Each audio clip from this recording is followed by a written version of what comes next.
Okay, what's happening, good folks? I tried loading a quick prediction video twice on Saturday afternoon. The first time I did it,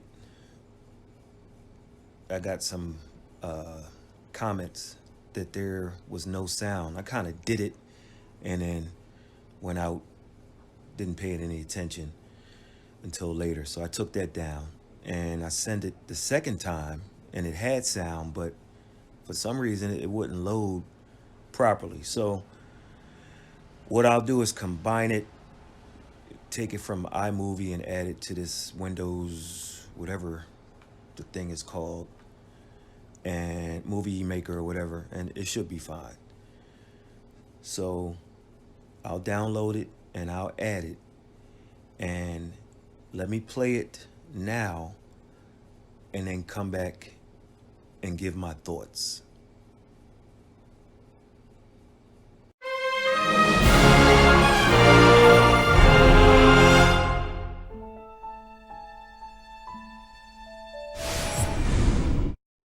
You're saying what? That you're never going to? No, not after what you did to my daughter. Very generous letting Douglas stay here with you. As long as your return is that you stay out of my way. Oh, I'm on. I'm not My after your bad. daughter anymore, Brooke. I like Sean Porter tonight, and when he stops, Stop filling my dad's head with negativity, okay? This is gonna be that's my the company, TV in the it's my background. family. When he stops ERROL Spence Jr. Or wins a clear decision, I'll do a video and highlight the reasons why. I'm fairly confident with this pick.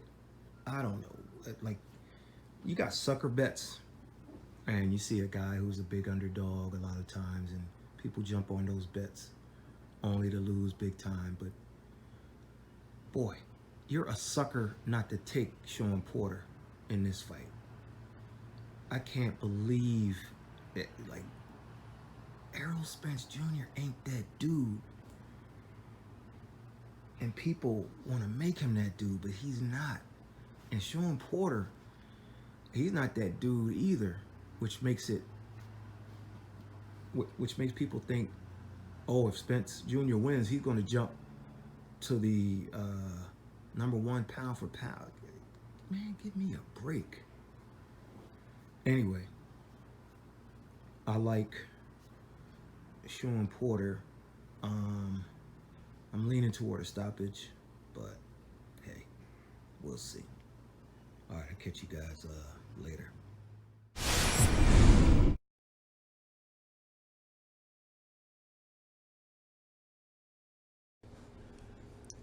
All right, so that was my intro my prediction, I should say, that I did earlier. And based on what I have to say next, you'll probably think I'm being biased. Anyway, based on the eye test, I scored it, but I didn't score it, but I did.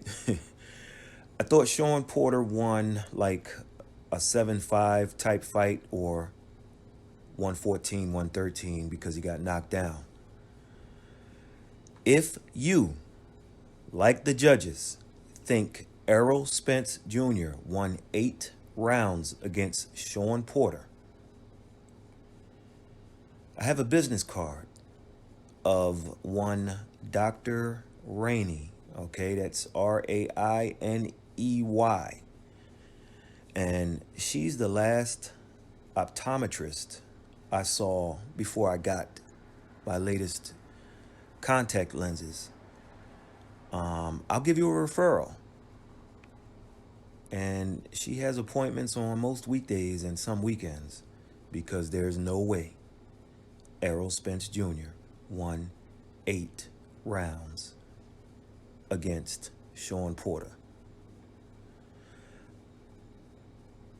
I thought Sean got off in this fight and had Spence Jr. confused for most of it. Spence Jr., to his credit, he found opportunities and he won some of his rounds convincingly, the rounds he won. Some of those you looked at it and said, okay, that's a Spence round. The low blows I talked about came, and I don't know what Jack Reese was waiting on. It happened in the Brook fight every time Spence Jr. got in trouble, and it happened here when there was trouble. No trouble in the Garcia fight, no low blow. No trouble in the Peterson fight, no low blows. Major trouble versus Porter and Brook, low blows galore. Errol Jr., Andre Ward ain't got nothing on you, kid. And you call Porter dirty? I thought SHAWN fought one of the cleaner fights, at least in the world-class portion of his career. I thought he fought one of his cleanest fights. Don't get me wrong. He got his elbows in, and he may have had a low blow or two of his own.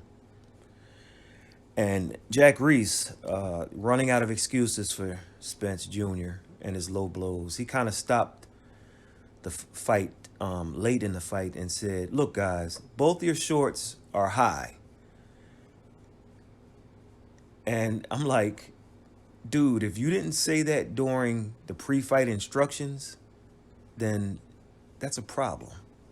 I got a problem with it. I thought Reese tried to insinuate himself a little bit more than necessary. Not a whole lot, but just breaking at improper times, among other things I won't get into, but I've never been a fan of Jack Reese. The only time I was is when he did properly not count Tyson Fury out when he was down and had his Undertaker moment. Anyway, speaking of moments, each fighter had his moments in this fight. I thought while Spence landed harder shots at points, for the most part, he got outworked. You see, folks, I score 3 minutes of each round.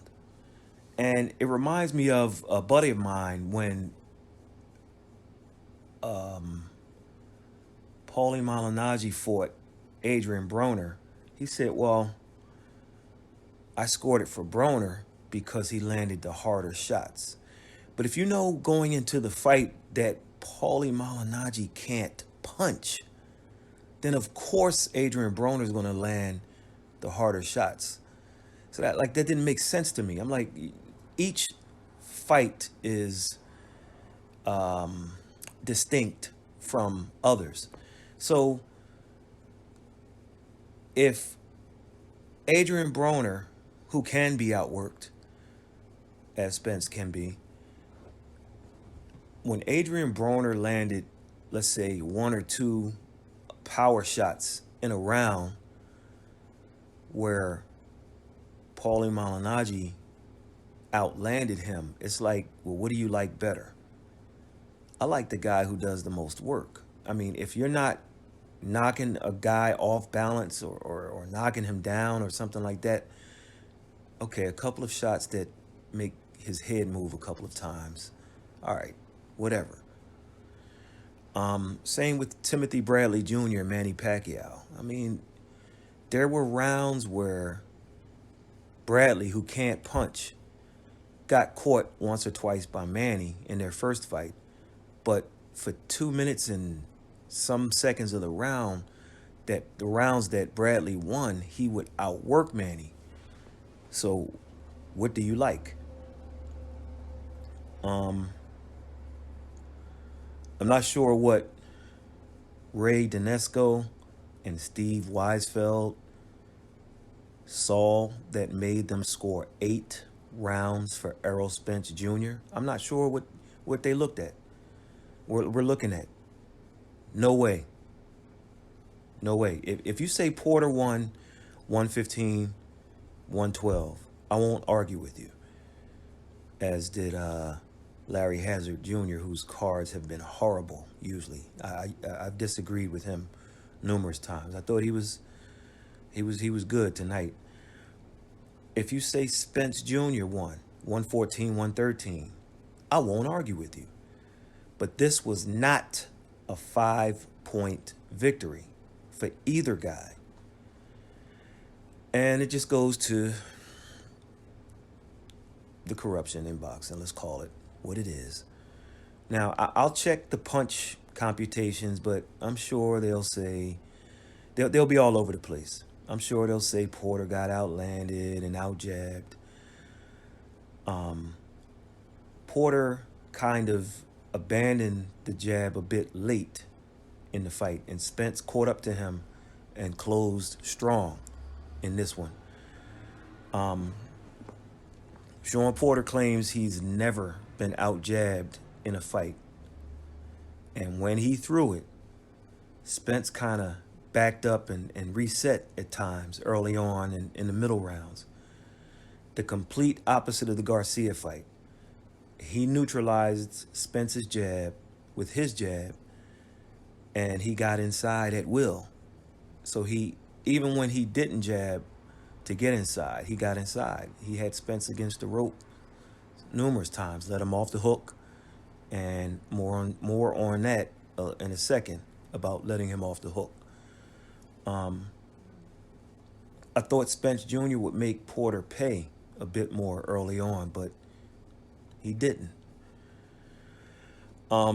Shawn is so awkward and clumsy, but nobody's been able to completely dismantle him. So I thought, as much as Brook held against Porter, I thought he fought Porter better offensively and defensively than Spence Jr. When holistically in their fight. Just as Spence Jr. should have had at least a point deducted for the low blows against Porter, Kell Brook probably should have been deducted a point for as much holding as he did. But when he came with the offense and when he came with his defensive stuff, I thought he outperformed Spence Jr., which makes you wonder if Kell Brook would have made better career choices. How would his fight with Spence Jr. turned out? I think the result may have been different. I thought, as you heard my prediction earlier, I thought if Porter threw to the body in the second half of the fight and then came up top, he had a chance for a knockout. Now, I watched the Sky Sports version, and I don't know if they were at a different angle. Maybe the angle I watched was the Larry Hazard Jr. angle, and maybe that's why I scored it the way I did. I don't know.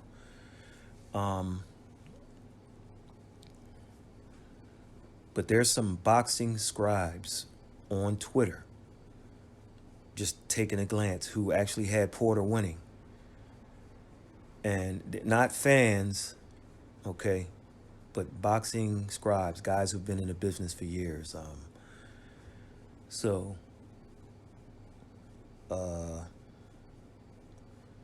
We'll see. But I there's some reasons which I won't say. I mean, hey, I just thought Porter was going to ice him, and he hurt Spence Jr. with a body shot in the second half of the fight, but he couldn't get that kill shot thereafter. You know what I mean? So Shawn's accuracy continues to be his Achilles heel. My goodness. There was a point, I believe it was round 7, where Porter dominated, and for the first 2 minutes, and then he just kind of inexplicably just I don't know what he did. And then he let Spence back in the round, and then he closed strong, and he definitely won that round. I think it was the 7th or the 8th. But I mean, it was a dominant round, and I'm like, go for it. And he went for it, and then he just stopped, and then kind of went to the ropes and let Spence. I'm like, man, what are you doing? Anyway, I thought Spence Jr. closed strong, and he took the final 2 rounds plus the extra point with the knockdown to get within a point on my card. But I thought Porter eked it out. However, as I said, it could have went either way. But malfeasance on the part of the establishment was the predictable outcome. I won't call it a robbery. Let's just say it was a gift. Shawn needed a knockout, but he couldn't connect. And anything close goes to Spence for a few reasons. And Shawn knew this. I'll give you a few reasons. First of all, there was an announced crowd of 16,000, but thousands of tickets were comps, and others were sold at reduced price. You got to have a B side and an A side. And so Premier's belief is that Spence Jr. is going to be a star and marketable, and Porter wasn't that dance partner that was going to draw big time people. So anything close, you know who it's going to. Secondly, Pacquiao versus Clottey did about 55,000 seats in Dallas. Okay, that was the announced number. So Manny, in essence, outsold Spence Jr. in his hometown. Okay. Reason number 3, Spence Jr. did like 47,000. Okay, once again, that was announced. I think in both cases, the numbers were inflated.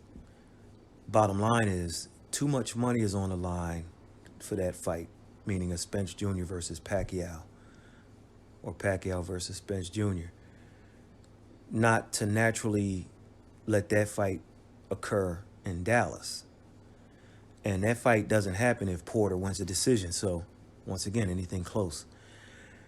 And one last reason I'll say is that if you put Pacquiao versus Spence Jr. in Dallas, they do about 80,000 people at the gate. So that's a lot of money. So from a marketing standpoint, a knockout by Porter would have got him a draw in this fight. He knew this, and he didn't get the knockout or the clear win I thought he'd get.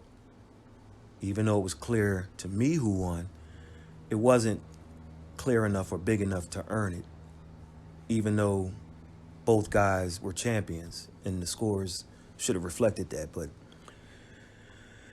nevertheless, after the fight, Danny Garcia was invited to the ring, and it seems like Spence Jr. versus another Garcia might be next.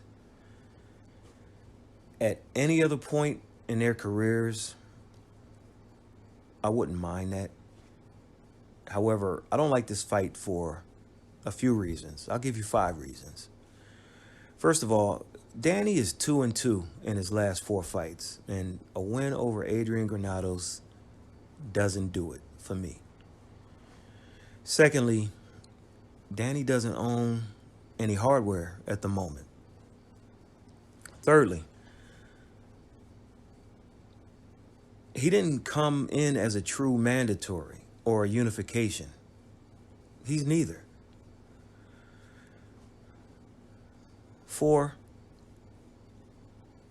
not many people wanted Spence to fight Pacquiao over Crawford.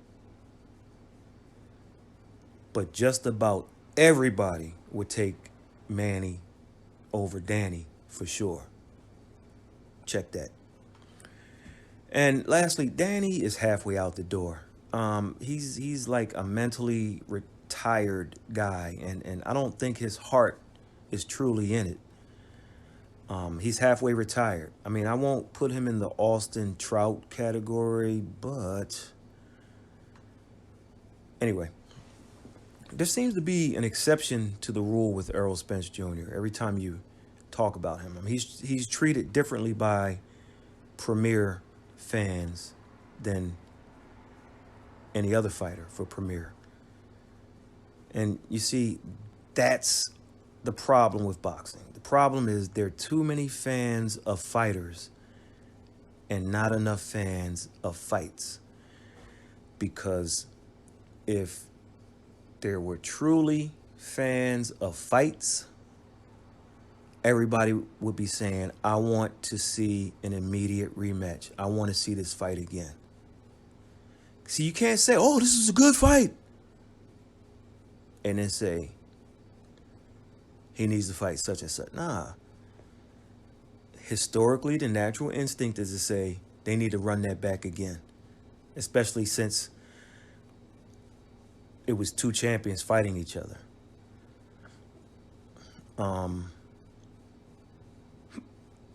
But nobody's saying that because they're fans of a fighter and not fights. They'll say it's a good fight, but I didn't hear one person say, oh, nah, forget Danny Garcia, forget Pacquiao, forget, they need to run that back. But they'll say, man, this was a great fight. Then run it back. But nobody's saying it. It's like this is the first time, like, nobody said that. It's because people are fans of fighters, not fights. And don't get me wrong, everybody's fans of fighters. You ask people who's your favorite fighter and so on and so forth, but it's just different. Spence ain't that dude you thought he was. And he need to run it back because I think SHAWN caused enough problems that they should do this again. But it's, oh, thank you, Alan Heyman, and we'll see what we want to do next. No, man, you run it back. But mind control. Nobody's saying that. The fighters aren't saying that. Going back to fans of fighters and fans of just certain matchups and certain promotions and stuff like that, I must have received 30 texts, 10 phone calls, 3 DMs, and at least 40 Facebook posts about this fight. Yet, Errol Spence Jr. was like a minus 1,000 favorite late in some prognostication sites. Those were late numbers, meaning not early, meaning a lot of late money came in on Spence. And at minus 1,000, what that means is Spence was supposed to win by like a third round knockout. I mean, that's way too big a favorite, especially in a title unification. Way too big. And Shawn Porter proved it wrong by hanging in there and fighting his heart out. So there's a fight with much closer odds next Saturday between Gennady Golovkin and Sergey Derevyanchenko.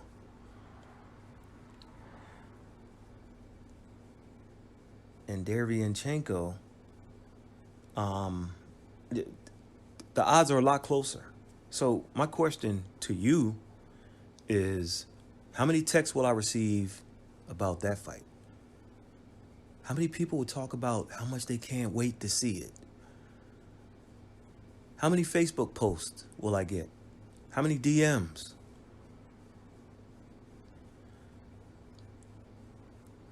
I'll be shocked if I get any. And I understand the PBC equals WWE. And when you bring that type of atmosphere, this is what you get. It's entertainment. More entertainment than sport. And I get that. That's how you get your people. That's how you get your numbers up. Nobody wants to see Spence Jr. versus Garcia. What's up with this WWE? This avoiding these guys. I mean, but nobody wants to see Spence Jr. and Garcia. And guess what? When you get it, it'll be the 9th or 10th premiere pay-per-view in about, 13, 14 months, something like that. Wilder Ortiz is on tap for November. That's pay-per-view, Las Vegas. So for $80, you'll get one pay-per-view. For $99, you'll get about 30 fight cards in 1 year on DAZN, plus other stuff. For $5 a month, you'll get ESPN Plus. So these are more bang for the buck. Now, every fight won't be spectacular, but if you pay right now, if you go the other route and pay $19.99, what you're going to get is, in a month, just for a month, 1 month of DAZN, you're going to get Golovkin, Derevyanchenko. You're going to get Saul Alvarez versus Sergey Kovayev. And to be honest, I think there's some stuff mixed in between. I think you'll get, when is the Regis Prograis? That's on DAZN within the next month, right? And what's my man name? Usyk, Alexander Usyk. That's coming up within the month. And you get that KS1 crap. I'm not into that. And then Joshua versus Ruiz. I think that's just slightly a bit over a month's time. But my point is, these pay-per-views, man, I don't know how this will probably do better than people were expecting. I think it'll do better than this 150,000 to 200,000 people were saying. Just on a little analysis I did with the movie theaters and just other stuff, I think it'll do well. But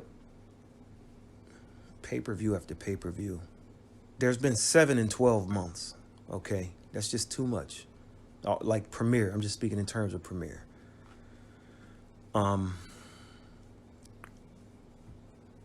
Hopefully Crawford's name will get in the mix. I don't think Crawford versus Spence happens. I don't. If it does, Crawford will be like 34, 35, and it'll be at 154 pounds. Because Spence, after a couple of more, I think he'll say, well, he's got to move up. He should be at middleweight anyway, but he's going to say he has to move up, and then Crawford's going to be like trying to figure out what he's going to do. In other news, Adrian Broner is in trouble. Big trouble. That's all I can say right now. I'll reach out to a couple of you, or you can reach out to me, but he's in trouble. That's all I'll say. Let's see. Shakur Stevenson goes for a title shot soon. That'll be on ESPN. And nobody except my man Charles Jackson. They'll text me. Nobody will text me about that one except Charles. He's from Newark, so anything Newark, he'll always send me something. Nobody will text me about that one unless Shakur loses, of course. Then people will blow my phone up.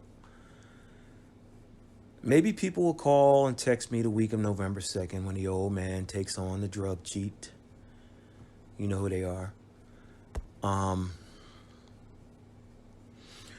Lastly, I participate in a mythical pound-for-pound list each quarter on roundbyroundboxing.com.